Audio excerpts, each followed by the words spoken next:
राजस्थान के एक छोटे से गांव में रामलाल नाम का एक गरीब किसान अपनी बेटी राधा और पत्नी सरोज के साथ रहता था। रामलाल बेहद मेहनती और ईमानदार व्यक्ति था, लेकिन उसकी आर्थिक स्थिति बहुत खराब थी।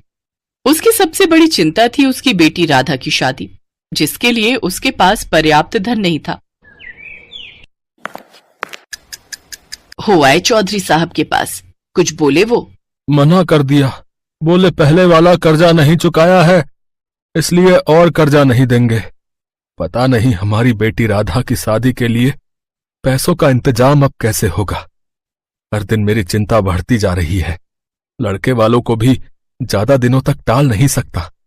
कम से कम बारात के भोज की तैयारी के पैसे ही जुटा पाता। श्याम बाबा पर भरोसा रखो जी, वो हमारी मदद जरूर करेंगे। अब तो बस उन्हीं पर विश्वास है सरोज, वरना मेरी हिम्मत तो अब जवाब दे रही है।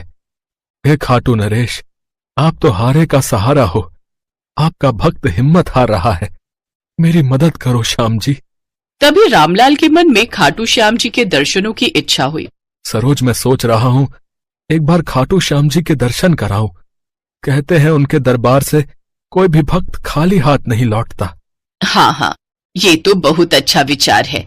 आपको जरूर जाना चाहिए। मुझे विश्वास है खाटू नरेश की कृपा से हमारे सारे दुख दूर हो जाएंगे। रामलाल ने खाटू नगरी जाने का निर्णय लिया, पर अगले दिन जब वो उनके दर्शनों के लिए घर से निकलने लगा, तभी चौधरी आ गया। क्यों भाई, बोरिया बिस्तर बांधकर कहाँ जाने की तैयारी हो रही है? चौधरी साहब, खाटू श्याम जी के दर्शन के लिए जा रहा हूँ। दर्शन तो तू करके आ जा, पर आते ही मेरा कर्जा तूने चुकाना है, वरना एक भी दिन ऊपर हुआ तो मैं दुगने पैसे लूंगा। चौधरी साहब, मेरे पास तो इतने पैसे हैं नहीं कि मैं आपका सारा कर्जा एक बार में चुका सकूं। मैं कोशिश करूंगा कि थोड़े थोड़े करके आपको पैसे दे दूं। आप तो जानते ही हो, राधा की शादी के लिए पैसों की बहुत दिक्कत आ रही है। मैंने आपसे भी मांगे थे, पर आपने मना कर दिया। मुझे कर्ज चुकाने के लिए थोड़ा समय दे दीजिए। कोई समय नहीं दूंगा। जैसे ही तू दर्शन करके लौटेगा फौरन मेरे पैसे दे देना, वरना मेरे लड़के आकर तुझे और तेरे परिवार को इस घर से धक्के मारकर निकाल देंगे, और तेरा घर का सारा सामान और वो तेरा जमीन का टुकड़ा मैं अपने कब्जे में कर लूंगा, समझा? जा रहा हूँ, 2 दिन बाद फिर लौटूंगा। चौधरी धमकी देकर चला गया। रामलाल खाटू नगरी खाटू नरेश जी के दर्शन के लिए चल पड़ा। जब वो बस में बैठा तो उदास रहा, पर उसके मन में एक विश्वास भी था कि खाटू श्याम जी उसकी सहायता जरूर करेंगे। रामलाल बस से उतरा और खाटू नरेश जी के दर्शन करने उनके मंदिर पहुंचा। उसने खाटू श्याम जी के भवन पर सच्चे मन से प्रार्थना की, खूब भक्ति भाव के साथ उनकी पूजा की और उनके चरणों में शीश झुकाकर अपने परिवार की सुख शांति की कामना की।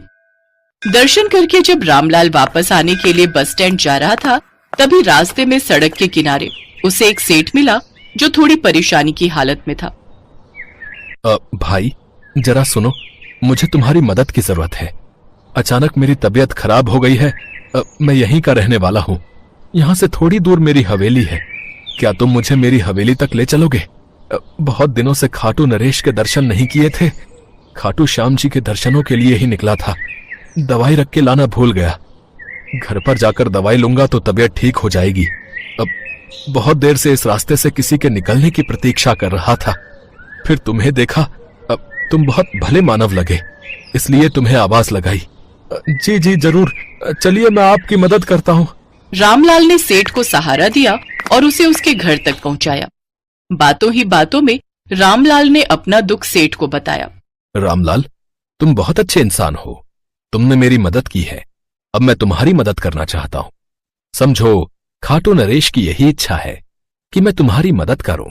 मेरा तो इस दुनिया में खाटू नरेश के सिवा कोई नहीं, इसलिए मैं तो बस उनकी भक्ति में रहकर अपना जीवन बिता रहा हूं।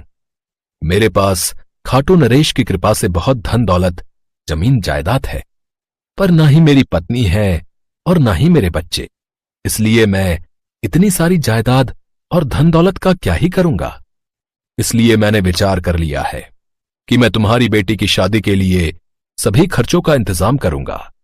साथ ही तुमने जो भी कर्ज देना है वो सब भी उतार देना। सेठ की बातें सुनकर रामलाल की आंखों में खुशी के आंसू आ गए और उसने सेठ जी का धन्यवाद किया। रामलाल खाटू श्याम जी को मन ही मन धन्यवाद कहता है।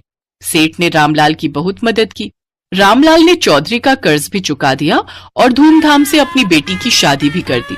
सेठ जी राधा की शादी में मौजूद रहे, पर जब शादी संपन्न हो गई तो रामलाल सेठ जी को ढूंढने लगा। सरोज, हम दोनों शादी में व्यस्त थे। लगता है सेठ जी वापस घर चले गए हैं। उनकी तबीयत भी तो ठीक नहीं रहती। एक काम करता हूँ, मैं मिठाई लेकर खुद ही उनसे मिलने चला जाता हूँ। आज उन्हीं की दया से हमारे जीवन में खुशियां आई हैं। सुनो, मैं भी आपके साथ खाटू नगरी चलती हूँ। सेठ जी से भी मिल लूंगी और खाटू श्याम जी के दर्शन भी कर लूंगी। अब तो राधा भी अपने ससुराल चली गई है। मुझे भी खाटू नरेश को उनकी कृपा के लिए धन्यवाद कहना है। ठीक है सरोज, चलो सामान बांध लो, हम खाटू नगरी चलते हैं। पहले सेठ जी को मिलकर फिर हम खाटू नरेश के दर्शन करके लौट आएंगे। अगले दिन रामलाल और सरोज खाटू नगरी के लिए निकल पड़े। रामलाल सेठ जी की हवेली ढूंढने लगा, पर वहां कोई हवेली नहीं थी। उसने वहां के लोगों से पूछा, जय श्री श्याम भैया जी, यहाँ दीनानाथ जी की हवेली थी। मैं बहुत असमंजस से हूँ। पहले तो मैं यहीं आया था, पर यहाँ तो कोई हवेली दिखाई ही नहीं दे रही। भैया, यहाँ कोई दीनानाथ जी नहीं रहते। मैं तो बरसों से यहाँ रह रहा हूँ, यहाँ कोई हवेली नहीं है। लगता है आपसे कोई भूल हुई है। रामलाल परेशान हो गया। उसने पूरी खाटू नगरी में उन सेठ जी को ढूंढा, पर वो नहीं मिले। रामलाल और सरोज की बातों को सुनकर खाटू नगरी में रहने वाले लोगों ने ये सब खाटू श्याम जी का चमत्कार माना। रामलाल को एहसास हुआ कि वो कोई साधारण सेठ नहीं थे, बल्कि स्वयं खाटू श्याम जी थे, जिन्होंने उसकी मदद की थी। यह जानकर उसकी आंखों में आंसू आ गए और उसने खाटू श्याम जी के मंदिर में जाकर उनका धन्यवाद किया। रामलाल और सरोज खाटू श्याम जी के चरणों में रो पड़े। श्याम जी, आपने मेरे जीवन की सबसे बड़ी समस्या हल कर दी। मैं आपका तहे दिल से आभारी हूँ। हे श्याम बाबा, आपकी सदा ही जय हो, सदा ही जय हो। हारे का सहारा खाटू श्याम हमारा। रामलाल और सरोज खुशी खुशी खाटू श्याम जी के दर्शन करके घर लौट आते हैं।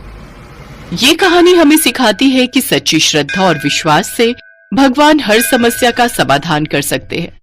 खाटू श्याम जी ने रामलाल की मदद करके ये साबित किया कि वे अपने भक्तों की हर मुश्किल में सहायता करते हैं और उनकी हर इच्छा पूरी करते हैं।